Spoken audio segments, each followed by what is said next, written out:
కలిపి అమ్మి సొమ్ముదేను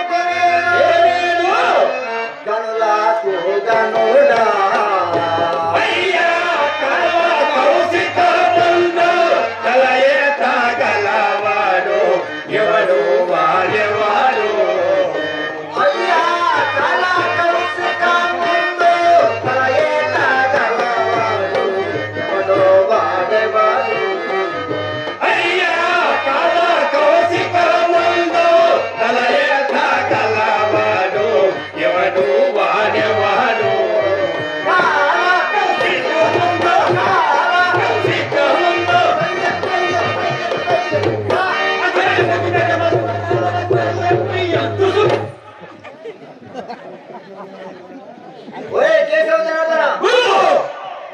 నేను కలకడ శాంతితో పోయి మాట్లాడి వస్తాను. అలాగే అంతదనక మీరు ఇక్కడనే ఉండండి, సరేనా? సరే గురుగారు.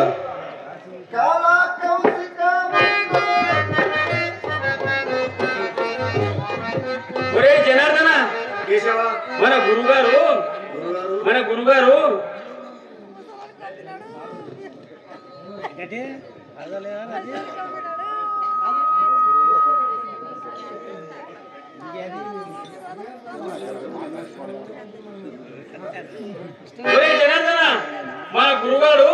ఈ రోజు చాలా హుషారుగా ఉన్నాడు రోయ్. అమ్మగారు అయ్యగారిని సామానుకోవడానికి బాదానికి పంపినది కదా, అందుకే మన గురుగారు చాలా హుషారుగా ఉన్నాడు రోయ్. మన గురుగారు పాత ఎత్తుకుంటే గంట సేపు శుద్ధి చేస్తారు రోయ్. అత్తారింటి నుండి పుట్టించుకొచ్చిన ఆడదానిగా అటు ఇటు తిరుగుతూ ఉంటారు రోయ్. అవును రోయ్, ఇప్పుడు పాట ఎత్తున్నాడంటే ఒక గంట సేపు శుద్ధి తప్పకుండా వాయిస్తారు రోయ్ మన గురుగారు. రాజు ఎవడతాడు గురుగారు.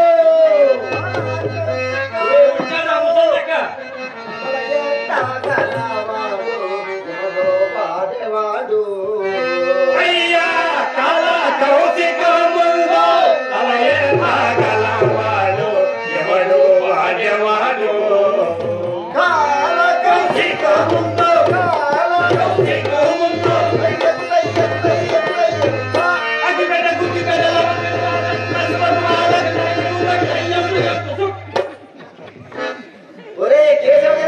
గురు ఎక్కడైనా బానిసలు విక్రయించినది ఇక్కడే పక్క వీధిలో.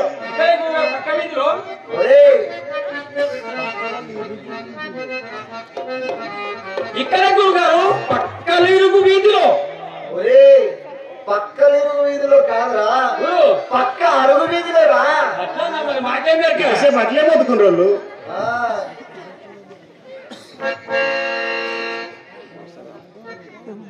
ఎక్కడ బానిసలు విక్రయించినది ఇక్కడే గురుగారు.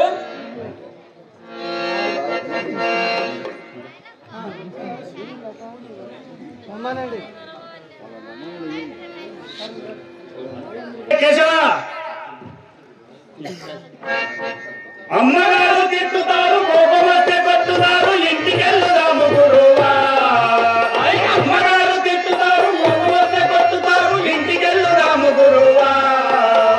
ఇంటిలో మీరు పిల్లలాగుంటారు, బయటికెళ్తేనేమో పిల్లలాగుతారు. గురు గురు ఓ గురు గురు ఏ గురు గురు ఓ గురు గురు.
Bye.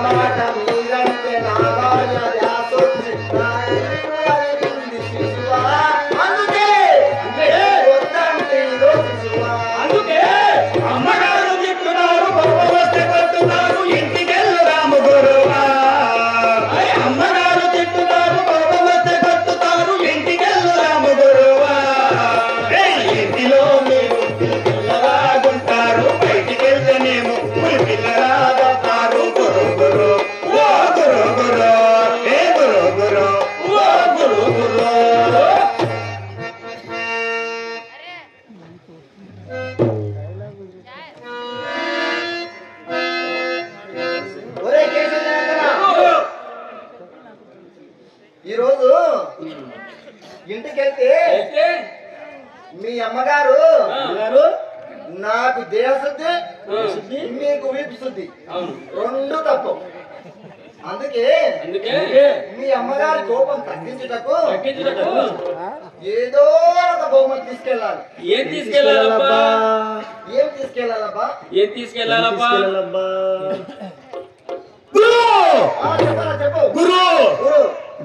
చెప్పరా శిష్య?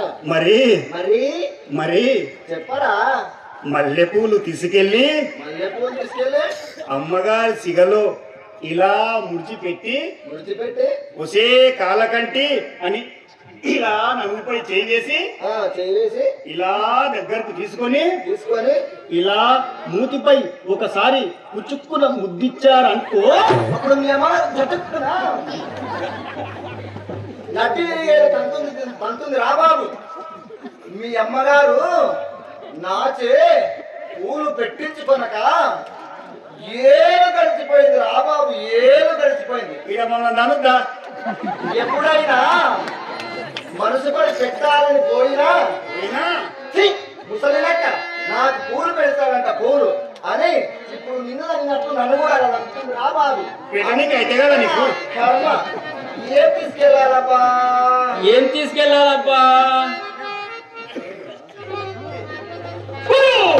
చెప్పరా? నాకు చాలా చక్కని ఆలోచన వచ్చినది. చెప్పు. అంగడి వీధికి వెళ్ళి మరి పాలకోవ మిఠాయి తీసుకొని అమ్మగారి దగ్గరికి వెళ్ళి మైక్ వస్తలేదు. అమ్మగారి దగ్గరికి వెళ్ళి పాలకోవ మిఠాయిని ఇలా మీ నోట్లో పెట్టుకొని అమ్మగారి దగ్గరికి వెళ్ళి అమ్మగారి నడుపై ఇలా చెయ్యి వేసి పాలకోవ మిఠాయిని ఇలా అమ్మగారి నోట్లో పెట్టారనుకోండి, గుర్తుంది రాబాబు. మీ అమ్మగారు నాచే మిఠాయిలు తినిపించుకోనక ఏళ్ళు గడిచిపోయిందిరా, ఏళ్ళు గడిచిపోయింది. ముసలోళ్ళకు ఏం లేదు కూడా ఏమి లాభం ఉండదు గురువుగారు. ఎప్పుడైనా మనసు పడి పాలకోవ పెట్టాలని పోయినా ముసలి లెక్క నాకు పాలకోవ పెట్టాడంట పాలకోవ అని ఇప్పుడు నిన్ను మూతిపైన గుద్దినట్టు నన్ను కూడా గుద్దుతుంది రాబాబు. అంత నా కర్మ. ఏం తీసుకెళ్ళాలబ్బా? ఒరే కేశవరాజా, నాకు చక్కటి ఆలోచన వచ్చినది. అదేంటి గురు? ఈ రోజు మనం అంగడి మీదకి వెళ్ళి మనం ఒక దాసిని తీసుకొని పోదాం. అలాగే. అప్పుడు కానీ అప్పుడు మీ అమ్మగారు సంతోషించి నాకు ఇంటి పని తప్పుతుంది, మీకు వంట పని తప్పుతుంది. ఎలా ఉంది? మా తొందరగా దాసిని కొనుక్కొని ఇంటికి వెళ్ళాం. లేకపోతే మాకు వీపు శుద్ధి నీకు దేహ శుద్ధి 2 రూపాయలు టైం కూడా లేదంట.